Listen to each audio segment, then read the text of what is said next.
तो बेटा ये वाला जो ग्राफ है, मैं फिर से रिपीट करता चलूँ, ये जो ग्राफ है हमारे पास, ये बेटा टेम्परेचर को शो कर रहा है।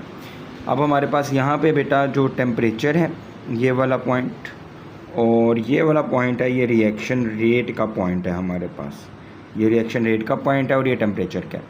बेटे पहली बात है कि ऊपर एक लाइन से शो कर रही है बेटा, that is for the inorganic molecule.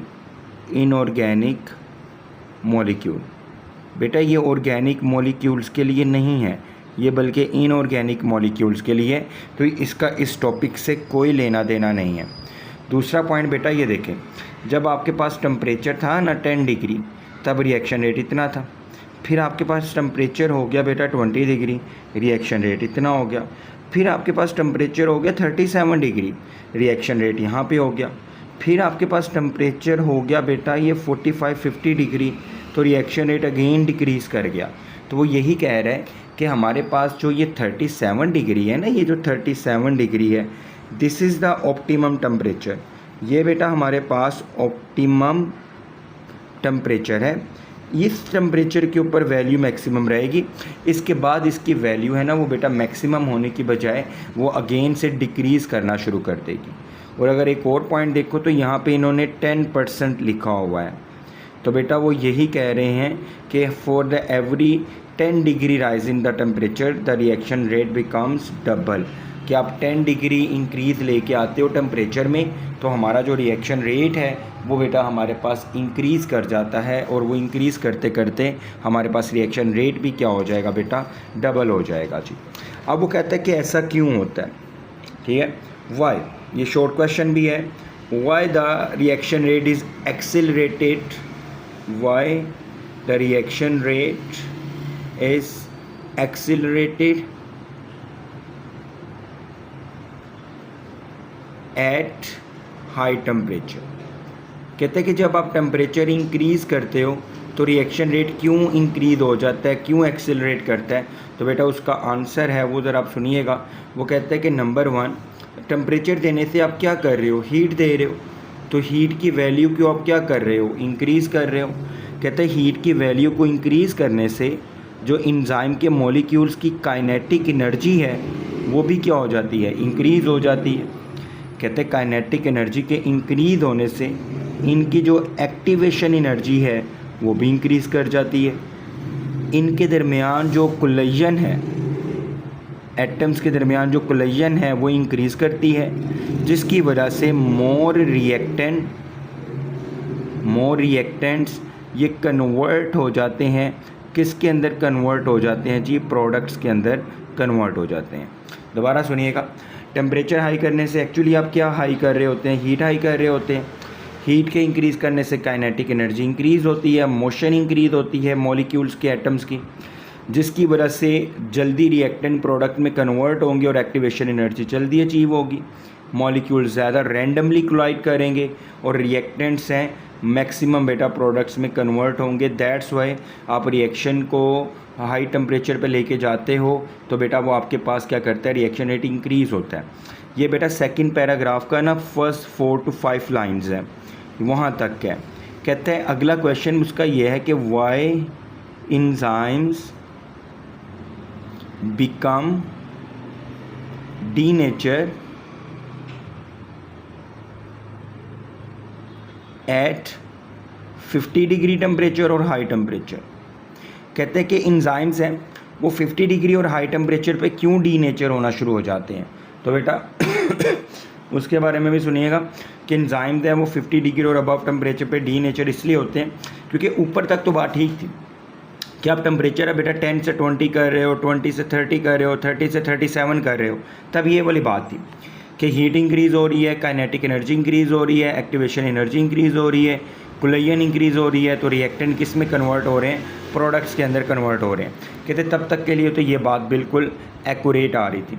लेकिन बेटा वो कहता है कि जब आप फर्दर इंक्रीज़ करते हैं 37 के बाद भी, मतलब ये 37 डिग्री है, इसके बाद भी फर्दर इंक्रीज़ करोगे तो कहता है कि उससे क्या होता है कि जो कोलिजन होती है ना, collision between the atoms of the molecule, atoms of enzyme molecule,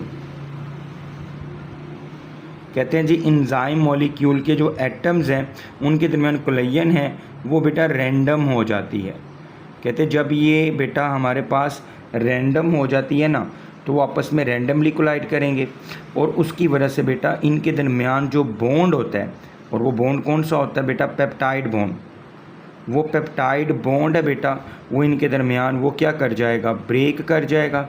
और पेप्टाइड बॉन्ड के ब्रेक करने से हम कहते हैं कि हमारे पास जो इंजाइम है वो क्या हो गया हुआ है, इंजाइम हमारे पास डी नेचर है वो हो गया हुआ है। दोबारा सुन लें बेटे जी, हमारे पास सेकंड पैराग्राफ में 2 क्वेश्चंस के आंसर हैं। एक क्वेश्चन है बेटा कि why the reaction rate accelerated at high temperature, तो आपका बेटा आंसर 3 to 4 लाइन्स का है कि heat provide activation energy, kinetic energy increase होती है, ये सारा कुछ। अगला बेटा जो लास्ट लाइन्स है उसके ऊपर है why the enzymes become D nature after the optimum temperature और आफ्टर द हाई टेम्परेचर। तो बेटा उसका आंसर है कि उसकी वजह से क्या होता है कि एटम्स हैं जिनसे मिलके इंजाइम मॉलिक्यूल बने होते हैं उनके अंदर कोलिजन्स ज़्यादा हो जाती हैं। उनकी कोलिजन्स के ज़्यादा होने की वजह से बेटे हमारे पास क्या होता है उनकी कोलिजन ज़्यादा होने की वजह से बॉन्ड जो होते हैं, पेप्टाइड बॉन्ड हैं, वो बेटा ब्रेक कर जाते हैं और पेप्टाइड बॉन्ड के ब्रेक करने की वजह से इंजाइम है उसका स्ट्रक्चर लॉस्ट हो जाता है और हम कहते हैं कि इंजाइम क्या हो गया हुआ है, इंजाइम डी नेचर हो गया हुआ है। एक बेटा ये वाला पॉइंट हो गया। इसके बाद बेटा मैं आपको इसकी डायग्राम की तरफ भी लेके चलता हूँ। आखिरी पॉइंट हम पहले डिस्कस कर लें, फिर उसके बाद बेटा इसकी डायग्राम्स की तरफ आएंगे, और वो है जी हमारे पास पीएच वैल्यू। आपको पता है जो लोग होते हैं हाइड्रोजन आइंस का, जो कंसंट्रेशन होती है हाइड्रोजन आइंस की, उसको बेटा हम पीएच का नाम देते हैं। तो पीएच एक्चुअली क्या है, हमारे पास जो कंसंट्रेशन होती है, concentration of H positive ions, and this is called as pH. और इसकी वैल्यू है बेटा आपको पता है एसिडिक होती है, फिर उसके बाद न्यूट्रल होती है इसकी वैल्यू, और फिर इसके बाद बेटा इसकी कौन सी होती है, बेसिक होती है। तो बेटा अप टू 6 तक बेटा ये एसिडिक है, 7 इसमें न्यूट्रल नंबर है, और फिर बेटा 8 से लेके 14 तक है, ये बेटा आपके पास इसका बेसिक नंबर होता है। हर इंजाइम में बेटा वो स्पेसिफिक पीएच पे वर्क करते हैं। एवरी इंजाइम, कहते हैं हर इंजाइम है वो बेटा एक पर्टिकुलर पीएच पे बेस्ट वर्क करता है, और बेटा उस पर्टिकुलर पीएच को जहाँ पे वो बेस्ट वर्क करता है, this is called as optimum pH. जिस तरह से ऑप्टिमम टेम्परेचर होता है उसी तरह से ऑप्टिमम पीएच होती है। लाइक एग्जांपल में देखेंगे तो हमारे पास बेटा एक है पेप्सिन। तो कहते हैं कि जो पेप्सिन है इसकी जो पीएच है वो 2 है, और 2 पीएच बेटा कौन सी होती है, हमारे पास एसिडिक पीएच होती है, क्योंकि हमने कहा अप टू 6 है वो एसिडिक है, and it is highly acidic pH, क्योंकि 1, 2, 3 ये हाईली एसिडिक हैं, 4, 5, 6 हैं ये कम एसिडिक होना शुरू होती हैं, क्योंकि इसमें न्यूट्रल का इफेक्ट आना शुरू हो जाता है। अब बेटा वो कहते हैं कि इस पीएच के अंदर ना चेंज आता होता है। अब वो कहते हैं कि इस पीएच के अंदर जो चेंज आता है ना वो 2 तरह का है। अब बेटा वो जो पीएच के अंदर चेंज है वो 2 तरह का कौन कौन सा है। नंबर 1 बेटा इसका स्लाइड चेंज होता है, और नंबर 2 बेटा इसका हमारे पास एक्सट्रीम चेंज होता है। तो बेटा 2 तरह का चेंज आता है, एक बेटा इसके अंदर स्लाइड चेंज आएगा पीएच के अंदर, और एक आएगा बेटा इसमें एक्सट्रीम चेंज। पहले तो सुन लेना इनकी वजह से होगा क्या। कहते हैं कि अगर हमारे पास बेटा जी यहाँ पे स्लाइड चेंज आ गया, तो स्लाइड चेंज के आने की वजह से जो आयोनाइजेशन है, आयोनाइजेशन ऑफ अमाइनो एसिड्स, किसके अमाइनो एसिड जी, एक्टिव साइट्स के, प्लस में आयोनाइजेशन किसकी जी, सबस्ट्रेट की। कहते हैं जी ये चेंज हो जाती है, आयोनाइजेशन है सबस्ट्रेट की चेंज हो जाती है, आयोनाइजेशन है एक्टिव साइट की वो बेटा चेंज हो जाएगी, और ये इंजाइम है वो टेम्परेरी तौर पे अपनी जो वर्किंग है उस टेम्परेरी तौर पे अपनी वर्किंग को क्या कर देगा, स्टॉप कर देगा, ये बेटा हमारे पास पहला पॉइंट है। अगर स्लाइड चेंज आएगा, स्लाइड चेंज का मतलब क्या था कि पेप्सिन के लिए जो पीएच थी बेटा उसकी वैल्यू थी हमारे पास 2। अगर उसके अंदर चेंज आ जाए 2.1 का या 1.9 का, लिटल चेंज आ जाए, तब बेटा उसकी एक्टिविटी है टेम्परेरी तौर पे बेटा ब्लॉक हो जाएगी। अब एक्सट्रीम चेंज के क्या होता है, कहते हैं जो एक्सट्रीम चेंज है ना, इसके आने से होता क्या है कि हमारे पास जो इंजाइम है, इंजाइम के अंदर जो बॉन्ड प्रेजेंट होता है, अगेन उस बॉन्ड का नेम क्या होता है, पेप्टाइड बॉन्ड। कहते हैं कि उस पेप्टाइड बॉन्ड की क्या हो जाती है, ब्रेकेज। ये पेप्टाइड बॉन्ड क्या कर जाते हैं, ब्रेक कर जाते हैं, और इन पेप्टाइड बॉन्ड के ब्रेक करने की वजह से हमारे पास जो इंजाइम है वो इंजाइम टोटली तौर पे क्या होना शुरू हो जाते हैं, डीनेचर हैं, वो होना शुरू हो जाते हैं। तो बेटा ये हमारे पास एक शॉर्ट क्वेश्चन भी बड़ा इंपॉर्टेंट है कि पीएच के अंदर जो चेंजेस आते हैं तो बताएं। तो मेरे बेटे पीएच के अंदर दो तरह का चेंज आता है, एक स्लाइड चेंज आता है और एक एक्सट्रीम चेंज आता है। तो बेटा जो स्लाइड चेंज है उसकी वजह से आयोनाइजेशन है अमाइनो एसिड की और सबस्ट्रेट की, वो चेंज हो सकती है और रिएक्शन टेम्परेरी तौर पे स्टॉप होगा। लेकिन एक्सट्रीम चेंज, पेप्सिन की पीएच 2 थी, वो 1 हो जाए या वो 3 हो जाए, ये जो दोनों चेंज है बेटा ये हमारे पास एक्सट्रीम चेंज है। इनकी वजह से इंजाइम ही डीनेचर हो जाएंगे, इंजाइम बचेंगे ही नहीं और वो अपनी एक्टिविटी है वो भी परफॉर्म नहीं कर पाएंगे। होपफुली जी यहाँ तक आपकी बात है वो क्लियर होगी। ओके, तो अगर आप बेटा गौर करें इस बात पे, तो अगेन से बेटे जी यहाँ पे मैंने 2 पॉइंट्स को यहाँ पे आपके सामने शो किया हुआ है। एक है टेम्परेचर वाला और दूसरा बेटा पीएच वाला। तो बेटा टेम्परेचर पे वो आपसे यही कह रहे हैं कि हमारे पास वैल्यू होती है जिसको हम ऑप्टिमम टेम्परेचर कहते हैं, जहाँ पे इंजाइम मैक्सिमम वर्क करते हैं। और ह्यूमन बॉडी के लिए बेटा इस ऑप्टिमम टेम्परेचर की वैल्यू 37 डिग्री है। और कहते हैं कि क्या होता है कि आप टेम्परेचर इंक्रीज़ करते हैं।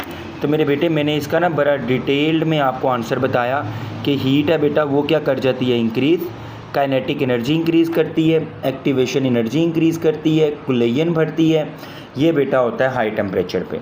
लेकिन कहते हैं कि अगर आप बहुत ज़्यादा टेम्परेचर को हाई कर देते हो, बहुत ज़्यादा, जैसे कि ये है, कहते हैं कि इतना ज़्यादा टेम्परेचर हाई कर देते हो तो बेटा रैंडम वाइब्रेशन होंगी और इन रैंडम वाइब्रेशंस की वजह से बेटा इंजाइम है हमारे पास क्या हो जाएगा, डीनेचर हो जाएगा।